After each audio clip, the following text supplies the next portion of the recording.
Rainbow यानी कि इंद्रधनुष, ये हमें बरसात के दिनों में काफी दिखता है। ये एक रंग बिरंगा आर्क बनाया हुआ रहता है। आप यहां पर तरह तरह के कलर्स देख पाएंगे, जैसे कि यहां पर आपको रेड दिखेगा, ऑरेंज दिखेगा, yellow, green, indigo, blue, violet, ये सब कलर आपको दिखेगा। ये ऐसा ही कलर है मानो जब हम एक प्रिज्म से व्हाइट लाइट को पार करते हैं तो उसके बाद रिफ्रैक्शन के बाद स्क्रीन में हमें कुछ इसी तरह का कलर दिखता है। जैसे कि यहां हम लोग एक छोटे से स्लिट से, पतले से स्लिट से व्हाइट लाइट को पार करेंगे। ये आपने डेमोन्स्ट्रेशन देख लिया होगा। तो जब प्रिज्म से ये पार होगा रिफ्रैक्शन के बाद हमें कुछ ऐसा ही कलर्स दिखता है। जैसे कि यहां पर देखे, ये पतला सा लाइट बीम यहां से प्रिज्म से पार हो रहा है और पीछे स्क्रीन में हमें इसी तरह का रंग बिरंगा कलर हमें दिखता है। ये होता इसलिए है क्योंकि प्रिज्म में जब लाइट का रिफ्रैक्शन होता है उस समय अलग अलग कलर्स का लाइट, जिसका कि अलग अलग वेवलेंथ होगा, उसका रिफ्रैक्शन या बेंडिंग अलग अलग होता है। जैसे कि अगर मैं वेवलेंथ्स की बात करूं तो लाल कलर का जो लाइट है, इलेक्ट्रोमैग्नेटिक वेव है, इसका वेवलेंथ काफी ज्यादा होता है। विजिबल रेंज में जो कलर हम देख पाते हैं उस रेंज में रेड कलर का वेवलेंथ सबसे ज्यादा होता है, 650 टू 700 नैनोमीटर। 700 नैनोमीटर। वैसे ही अगर आप ऑरेंज को देखें तो ऑरेंज 600 नैनोमीटर का होगा। अगर आप देखें येलो को तो येलो होगा 580 नैनोमीटर। उसी तरह से ग्रीन जो वेव है या ग्रीन लाइट जो है, इसका वेवलेंथ इससे कम होता है। नियरली ग्रीन के लिए ये 550 नैनोमीटर का वेवलेंथ होता है। और उसी तरह से ब्लू होता है 450 nanometre and violet is nearly, violet की अगर बात करें तो ये और छोटा होता है and violet is nearly 400 nanometre. 400 nanometre. तो जिसका वेवलेंथ जितना ज्यादा होता है उसका बेंडिंग, रिफ्रैक्शन के दौरान उसका बेंडिंग उतना कम होता है। इसीलिए रेड लाइट का बेंडिंग कम होता है, वायलेट लाइट का बेंडिंग या ब्लू का बेंडिंग ये बहुत ज्यादा होता है। इसीलिए जब ये प्रिज्म से बाहर निकलता है उस समय ये सारे कलर्स अलग अलग हो जाते हैं, जिसे कि डिस्पर्शन ऑफ लाइट कहा जाता है। कुछ इसी तरह का होता है रेनबो में भी। होता यह है दरअसल कि एटमॉस्फेयर में बहुत छोटे छोटे वाटर ड्रॉपलेट होते हैं, पानी के ड्रॉपलेट्स होते हैं, बहुत छोटे छोटे पानी के ड्रॉपलेट्स होते हैं। इन ड्रॉपलेट्स में लाइट का रिफ्रैक्शन होता है। यहां लाइट इंसिडेंट करता है और अंदर जाता है तब होता है इसका रिफ्रैक्शन। देखिए, अगर मैं यहां पर इस जगह पे पॉइंट ऑफ इंसिडेंस पे अगर मैं एक नॉर्मल ड्रॉ करूं इस तरह से, तो यहां पर अंदर जाते हुए लाइट अंदर की तरफ, नॉर्मल की तरफ ये बेंड होगा। और बेंड होते हुए चूंकि अलग अलग कलर्स का बेंडिंग अलग अलग होता है, रेड के लिए बेंडिंग कम होगा, वायलेट के लिए बेंडिंग सबसे ज्यादा होगा, इसीलिए ये अलग हो जाता है यहां पर। अभी यहां पर फिलहाल तो मैं सिर्फ रेड कलर को कंसीडर करते हुए आगे बढ़ रहा हूं। इस तरह से व्हाइट लाइट आया, अंदर घुसा तो अलग अलग कलर्स में ये स्प्लिट कर गया। अब रेड कलर का जो लाइट है, लाइट रे है, इसे अगर आप देखें तो ये इस तरह से आता है और यहां पर होता है टोटल इंटरनल रिफ्लेक्शन।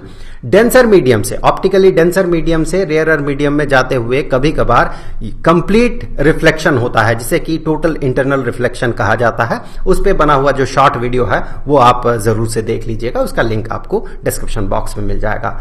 यहां पर होता है टोटल इंटरनल रिफ्लेक्शन, अंदर की तरफ ये पूरी तरह से रिफ्लेक्ट कर जाता है और फिर यहां से बाहर निकलता है। बाहर निकलते समय भी थोड़ा बहुत रिफ्रैक्शन होता है।